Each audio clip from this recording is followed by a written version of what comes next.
The Businessman by Edgar Allan Poe. Method is the soul of business. An old saying.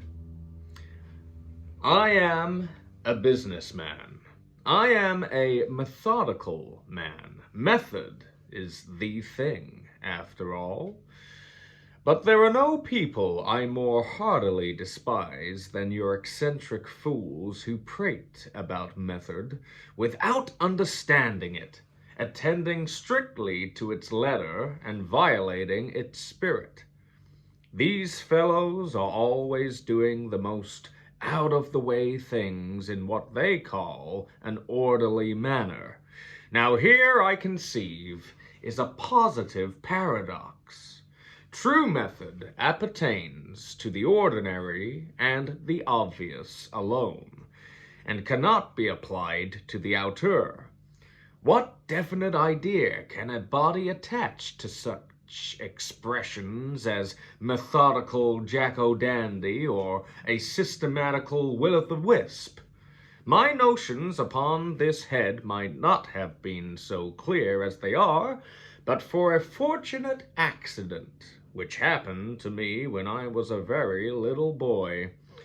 A good-hearted old Irish nurse, whom I shall not forget in my will, took me up one day by the heels when I was making more noise than was necessary, and, swinging me round 2 or 3 times, deeded my eyes for a shrieking little spalpeen, and then knocked my head into a cocked hat against the bedpost. This, I say, decided my fate, and made my fortune. A bump arose at once on my sinciput, and turned out to be as pretty an organ of order as one shall see on a summer's day. Hence that positive appetite for system and regularity which has made me the distinguished man of business that I am. If there is anything on earth I hate, it is a genius. Your geniuses are all arrant asses. The greater the genius, the greater the ass. And to this rule, there is no exception whatever. Especially, you cannot make a man of business out of a genius any more than money out of a Jew, or the best nutmegs out of pine nuts.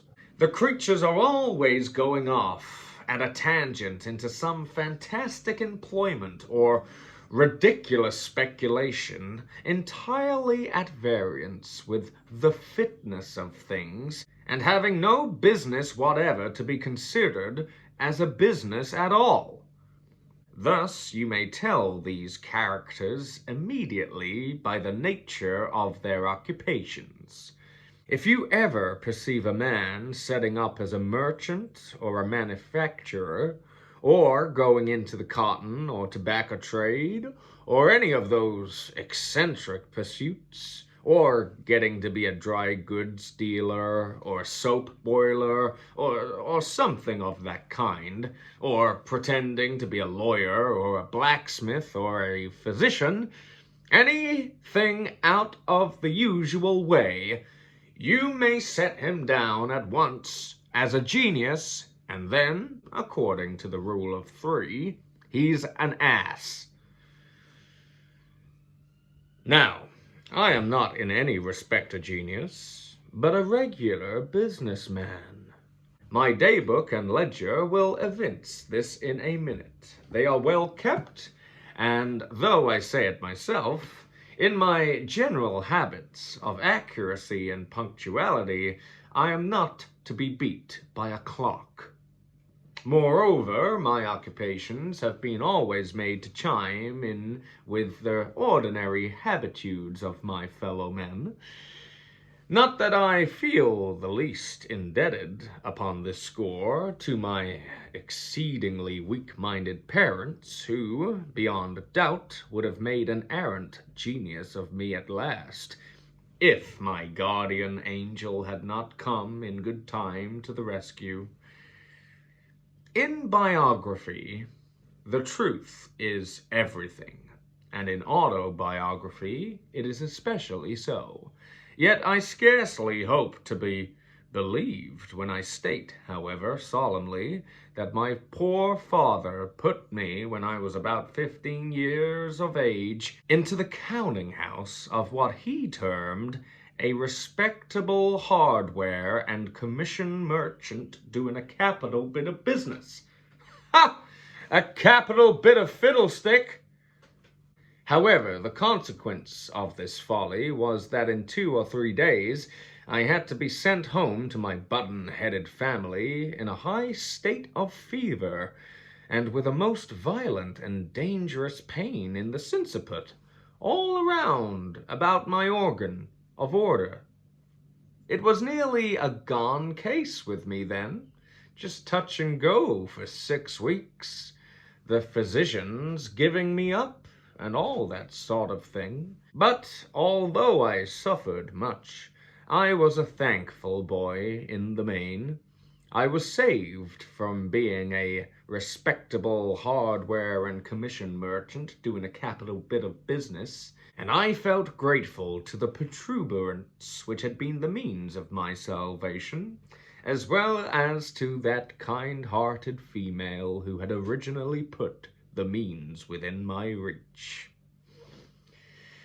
Most boys run away from home at 10 or 12 years of age, but I waited till I was 16. I don't know if I should have gone even then, if I had not happened to hear my old mother talk about setting me up on my own hook in the grocery way. The grocery way? Ha! Only think of that! I resolved to be off forthwith and try and establish myself in some decent occupation without dancing attendance any longer upon the caprices of these eccentric old people, and running the risk of being made a genius of in the end. In this project I succeeded perfectly well at the first effort, and by the time I was fairly 18, found myself doing an extensive and profitable business in the tailor's walking advertisement line. I was enabled to discharge the onerous duties of this profession only by that rigid adherence to system which formed the leading feature of my mind. A scrupulous method characterized my actions as well as my accounts. In my case, it was method, not money, which made the man. At least all of him that was not made by the tailor whom I served. At 9 every morning I called upon that individual for the clothes of the day. 10 o'clock found me in some fashionable promenade or other place of public amusement. The precise regularity with which I turned my handsome person about, so as to bring successively into view every portion of the suit upon my back, was the admiration of all the knowing men in the trade. Noon never passed without my bringing home a customer to the house of my employers, Messrs. Cut and Come Again. I say this proudly, but with tears in my eyes, for the firm proved themselves the basest of ingrates. The little account, about which we quarreled and finally parted, cannot, in any item, be thought overcharged by gentlemen really conversant with the nature of the business. Upon this point, however, I feel a degree of proud satisfaction in permitting the reader to judge for himself. My bill ran as thus: Messrs. Cut and Come Again, merchant tailors, to Peter Prophet, walking advertiser. July the 10th, to promenade as usual, and customer brought home 25 cents. July 11th, to do, 25 cents. July the 12th, to one lie, second class, damaged black cloth, sold for invisible green, 25 cents. July 13th, to one lie, first class, extra quality and size, recommending milled, satinate, and broadcloth, 75 cents. July 20th, to purchasing brand new paper, shirt collar or dicky, to set off gray Petersham, 2 cents. August the 15th, to wearing double padded bobtail frock, thermometer 706 in the shade, 25 cents. August 16th, standing on one leg 3 hours to show off new style, strapped pants at 12.5 cents per leg per hour, 37.5 cents. August 17th, to promenade as usual, and large customer brought, open brackets, fat man, close brackets, 50 cents. August 18th, to do, medium size, 25 cents. August 19th, to do, small man and bad pay, 6 cents. All in all, $2.95.5. The item chiefly disputed in this bill was the very moderate charge of 2 pennies for the dicky. Upon my word of honor, this was not an unreasonable price for that dicky. It was one of the cleanest and prettiest dickies I ever saw, and I have good reason to believe that it effected the sale of 3 Petershams. The elder partner of the firm, however, would allow me only 1 penny of the charge, and took it upon himself to show in what manner 4 of the same sized conveniences could be got out of a sheet of fool scrap. But it is needless to say that I stood upon the principle of the thing. Business is business, and should be done in a business way. There was no system whatever in swindling me out of a penny, a cleared fraud of 50%. No method in any respect. I left at once the employment of Messrs. Cut and Come Again, and set up in the eyesore line. By myself, one of the most lucrative, respectable, and independent of the ordinary occupations. My strict integrity, economy, and rigorous business habits here again came into play. I found myself driving a flourishing trade, and soon became a marked man upon change. The truth is, I never dabbled in flashy matters, but jogged on in the good old, sober routine of the calling. A calling which I should, no doubt, have remained to the present hour, but for a little accident which happened to me in the prosecution of one of the usual business operations of the profession. Whenever a rich, old hunks or prodigal heir or bankrupt corporation gets into the notion of putting up a palace, there is no such thing in the world as stopping either of them, and this every intelligent person knows. The fact in question is indeed the basis of the eyesore trade.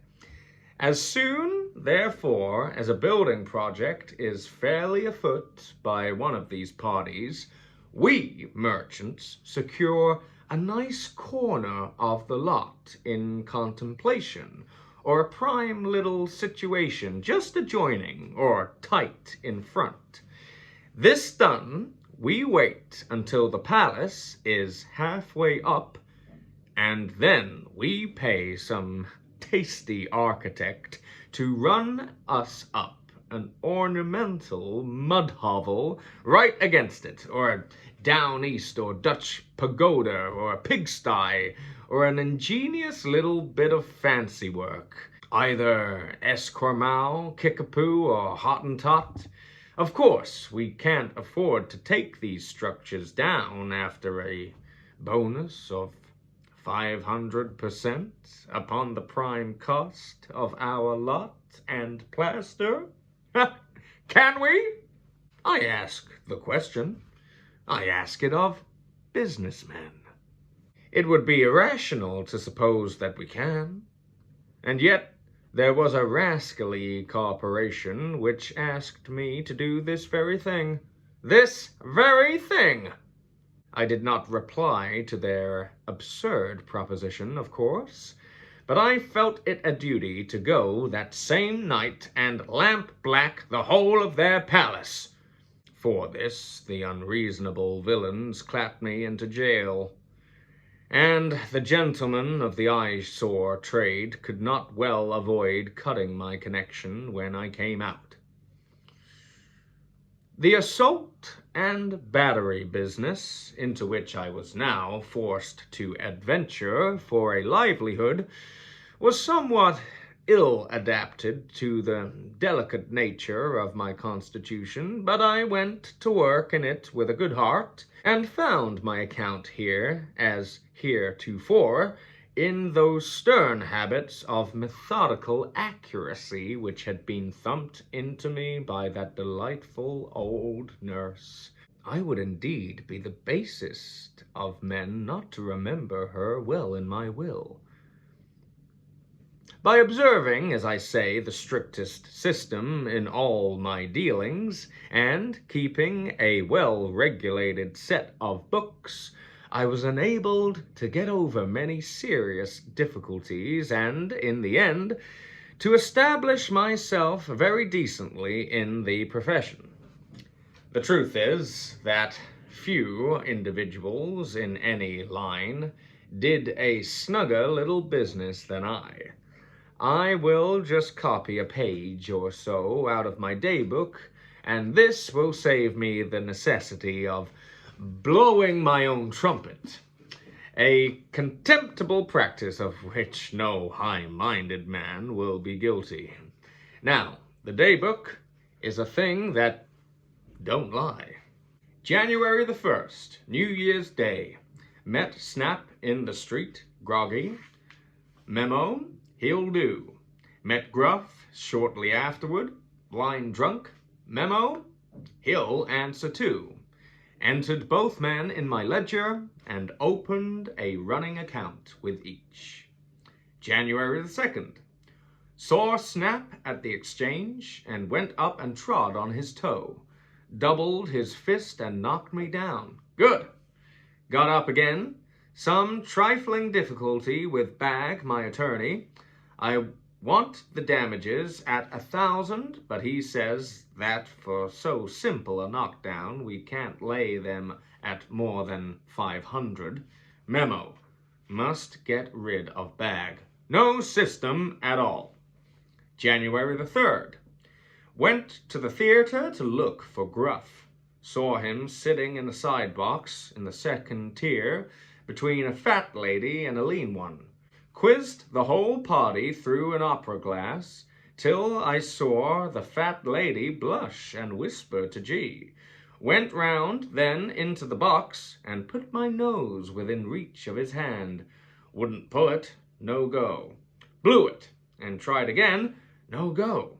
Sat down and winked at the lean lady when I had the high satisfaction of finding him lift me up by the nape of the neck and fling me into the pit. Neck dislocated and right leg capitally splintered. Went home in high glee, drank a bottle of champagne, and booked the young man for 5,000. Bag says it'll do. February 15th. Compromised the case of Mr. Snap. Amount entered in journal 50 cents, which see. February 16th. Cast by that ruffian Gruff who made me a present of $5.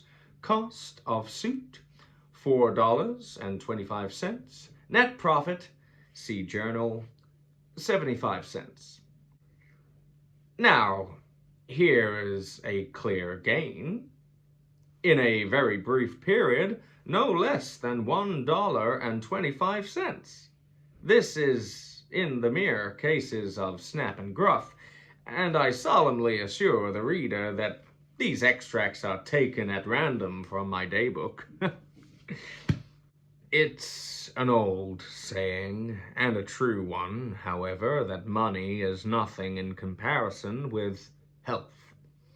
I found the exactions of the profession somewhat too much for my delicate state of body, and discovering at last that I was not all out of shape, so that I didn't know very well what to make of the matter, and so that my friends, when they met me in the street, couldn't tell that I was Peter Prophet at all, it occurred to me that the best expedient I could adopt was to alter my line of business. I turned my attention, therefore, to mud dabbling, and continued for some years. The worst of this occupation is that too many people take a fancy to it, and the competition is in consequence excessive.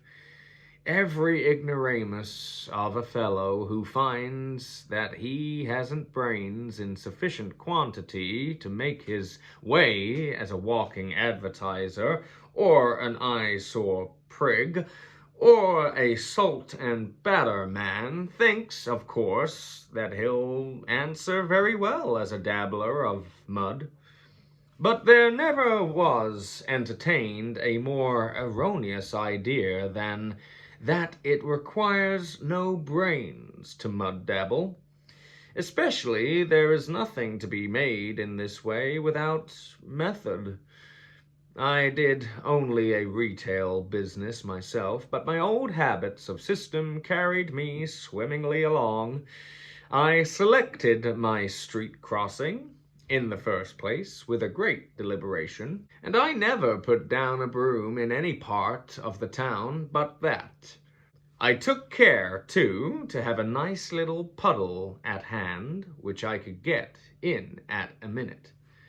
By these means I got to be well known as a man to be trusted, and this is one half of the battle, let me tell you, in the trade. Nobody ever failed to pitch me a copper and got over my crossing with a clean pair of pantaloons. And as my business habits in this respect were sufficiently understood, I never met with any attempt at imposition. I wouldn't have put up with it if I had, never imposing upon anyone myself. I suffered no one to play the possum with me. The frauds of the banks, of course, I couldn't help. Their suspension put me to ruinous inconvenience. These, however, are not individuals, but corporations. And corporations, it is very well known, have neither bodies to be kicked nor souls to be damned. I was making money at this business when, in an evil moment, I was induced to merge it in the cur spattering, a somewhat analogous but by no means so respectable a profession. My location, to be sure, was an excellent one, being central, and I had capital blacking and brushes. My little dog, too, was quite fat and up to all variants of snuff. He had been in the trade a long time, and I may say understood it. Our general routine was this. Pompey, having rolled himself well in the mud, sat upon end at the shop door until he observed a dandy approaching in bright boots. Then he proceeded to meet him and gave the Wellingtons a rub or two with his wool. Then the dandy swore very much and looked about for a bootblack. There I was, full in his view, with blacking and brushes. It was only a minute's work, and then came a sixpence. This did moderately well for a time. In fact, I was not avaricious. but my dog was. I allowed him a third of the profit, but he was advised to insist upon half. This I couldn't stand, so we quarreled and parted. I next tried my hand at organ grinding for a while, and may say that I made out pretty well. It is a plain, straightforward business and requires no particular abilities. You can get a music mill for a mere song, and to put it in order, you have to open the works and give them 3 or 4 smart raps with a hammer. It improves the tone of the thing for business purposes more than you can imagine. This done, you have to only stroll along with the mill on your back until you see tan bark in the street and a knocker wrapped in buckskin. Then you stop and grind, looking as if you meant to stop and grind till doomsday. Presently, a window opens and somebody pitches you a sixpence with a request to hush up and go on, etc. I am aware that some grinders have actually afforded to go on for this sum, but for my part, I found the necessary outlay of capital too great to permit of my going on under a shilling. At this occupation I did a good deal, but somehow I was not quite satisfied, and so finally abandoned it. The truth is, I labored under the disadvantage of having no monkey, and American streets are so muddy, and a democratic rabble is so obtrusive, and so full of damnation mischievous little boys. I was now out of employment for some months, but at length succeeded, by dint of great interest, in procuring a situation in the sham post. The duties here are simple and not altogether unprofitable. For example, very early in the morning I had to make up my packet of sham letters. Upon the inside of each of these I had to scrawl a few lines of any subject which occurred to me as sufficiently mysterious, signing all the epistles Tom Dobson or Bobby Tompkins or anything of that way, having folded and sealed all and stamped them with a sham postmark, New Orleans, Bengal, Botany Bay, or any other place a great way off, I set out forthwith upon my daily routine as if in a great hurry. I always called at the big houses to deliver the letters and receive the postage. Nobody hesitates at paying for a letter, especially for a double one. People are such fools. And it was no trouble to get around the corner before there was time to open, and so frequently to vary my route. Besides, I had serious scruples of conscience. I can't bear to hear innocent individuals abused, and the way of the whole town took to cursing Tom Dobson and Bobby Tompkins. It was really awful to hear. I washed my hands of the matter in disgust. My 8th and last speculation has been in the cat growing way. I have found that a most pleasant and lucrative business, and really no trouble at all.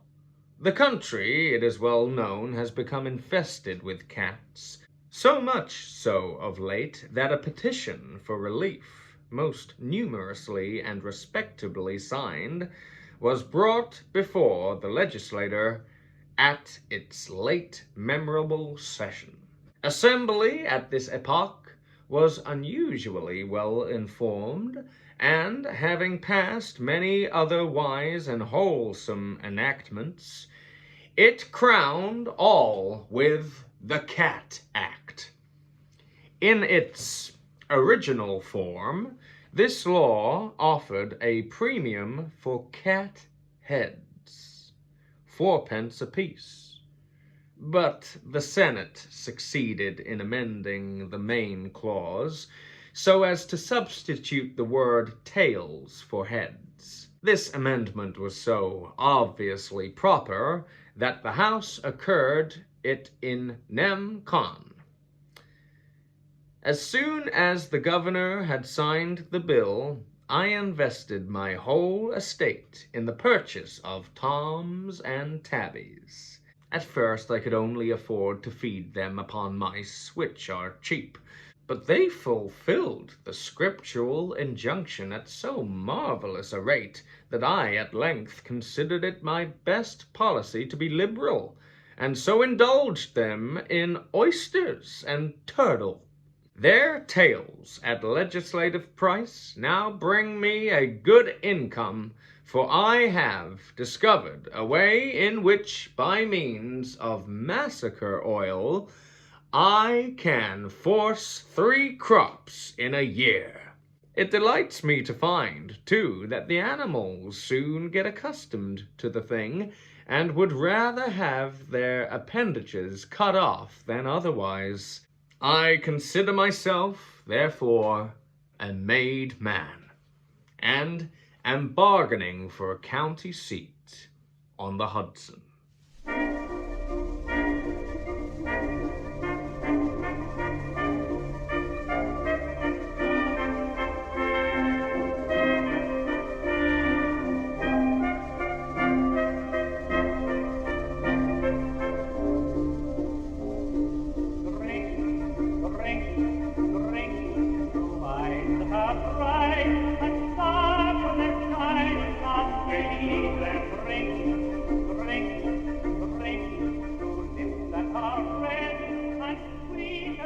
Fruit on the tree.